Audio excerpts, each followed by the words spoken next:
San Diego says SeaWorld owes $10 million in back rent, but the theme park disagrees, and they're not paying up. Our Brian White has more. Yeah, the issue came up at a budget review committee meeting this week when the Department of Real Estate was going over its budget.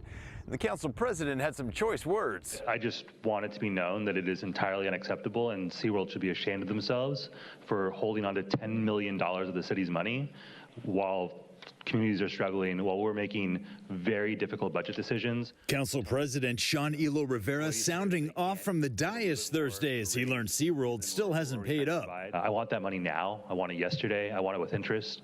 And so I'm getting more and more mad as I think about it. The dispute is over back rent. The city first warned SeaWorld more than a year ago that it still owed more than $9.7 million from 2020, which includes late penalties and interest.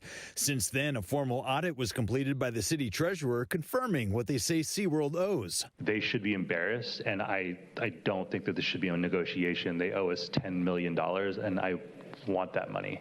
Penny Mouse, director of the Department of Real Estate and Airport Management, told CBS 8, quote, "With the completion of the recent revenue audit, we will hold SeaWorld accountable for paying the city the approximately $9 million plus late fees and interest owed." But SeaWorld's not backing down. In a statement received today, they said, "Our position remains unchanged. The city of San Diego has been a great partner of ours over the years, and we continue to work with them in an attempt to resolve this issue." We're evaluating what the opportunities are to move forward since we have not been able to come to terms with SeaWorld. SeaWorld's lease with the city operates on a yearly basis, usually based on a percentage of their gross income. But in a year like 2020, when shutdowns were happening during the pandemic, their lease required a minimum yearly charge of $10.4 million plus a 3% surcharge.